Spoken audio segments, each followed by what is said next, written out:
Hello everyone. In the previous video, we have seen the elongation of transcription. Now here we will look into the termination of transcription.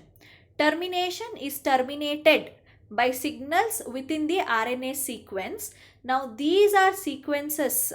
We call these sequences as terminators, which trigger the elongation polymerase to dissociate from the DNA. The RNA polymerase is adding, it is helping in the elongation of RNA, whereas these terminator sequences will help in the dissociation of RNA polymerase from the DNA, and the RNA chain will be released. In prokaryotes, the terminators are of two types, that is row dependent terminator and row independent terminator, and the termination is called as row dependent termination or row independent termination. So first we will look into row independent termination. So in row independent termination, it is also called as intrinsic termination.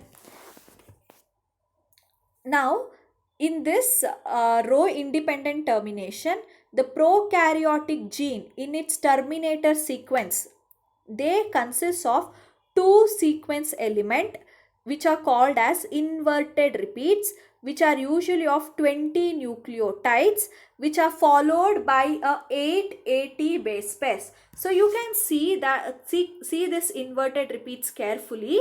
The sequence that is present on this strand is exactly same as the sequence here. It is repeating, but it is inverted. You can see it starts A, G, C, C, G, C, C. Here if you see, you can read it from in the reverse order, that is A, G, C, C, C, G, C, C. So it's in the inverted position, and this is inverted to this.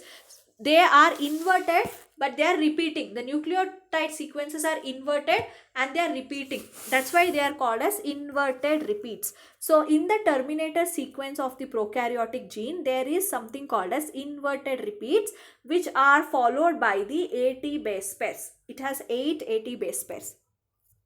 Now these elements, when the RNA polymerase is synthesizing the RNA, these inverted repeats are also copied onto the RNA. And these inverted repeats that are copied onto the RNA are complementary to each other. You can see the inverted repeats that are being formed on the RNA are complementary to each other. So they form a secondary structure called as a stem loop structure or a hairpin loop structure. This secondary structure, when it is formed, it will cause a structural distortion in the RNA polymerase to synthesize the RNA further. So this structural distortion will slow down the RNA polymerase. As the RNA polymerase synthesizes the further region of the RNA, which is having this A nucleotides, a U nucleotide will be added. So AU base pairing is not a very strong base pairing because only two hydrogen bonds will be present in between both of them. So what happens, since there is structural instability already because of the stem loop formation, the RNA polymerase falls off from the gene, and this AU base pairing is very weak. So RNA also will get detached from the prokaryotic gene and it falls off. That is how row independent termination will take place. Now moving on into the row dependent termination.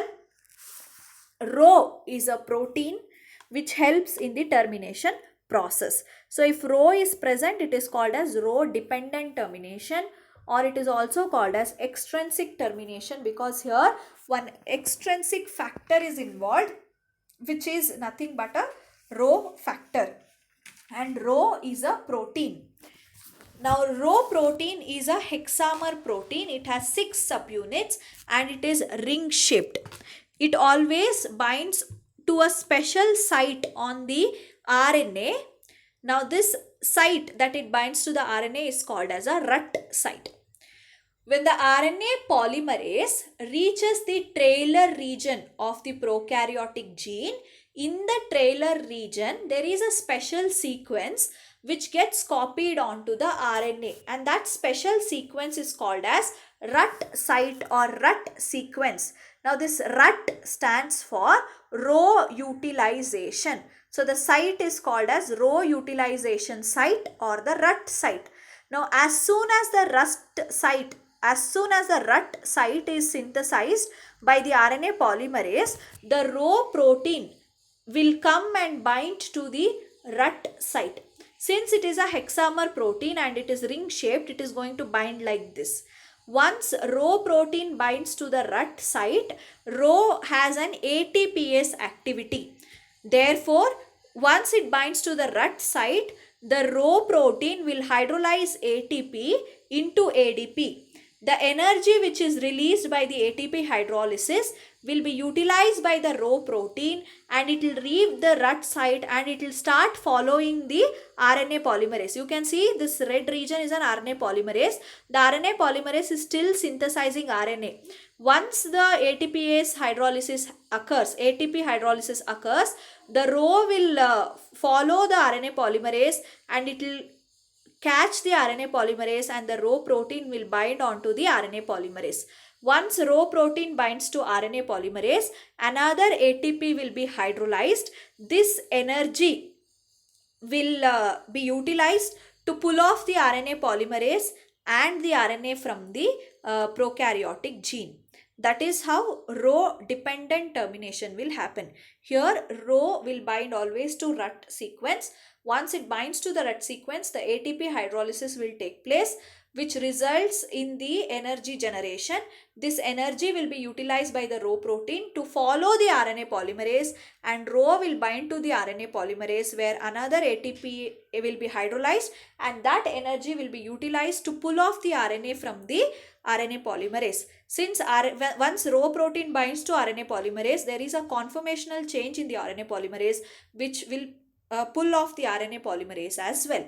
That is all about Rho dependent termination of transcription. You can see here the Rho protein has bound to the rut site. It has undergone ATP hydrolysis. After that, it will follow the RNA polymerase, binds to RNA polymerase, causing the conformational change in the RNA polymerase. So RNA polymerase falls off, and the ATP that is hydrolyzed will generate the energy which will be utilized to pull off the RNA from the terminator sequence of the prokaryotic gene. That is all about the termination of transcription. Thank you all. So with this video, we have finished the transcription process in detail. So we have learned initiation, elongation and termination. To follow initiation and elongation, please view my previous videos. Thank you all.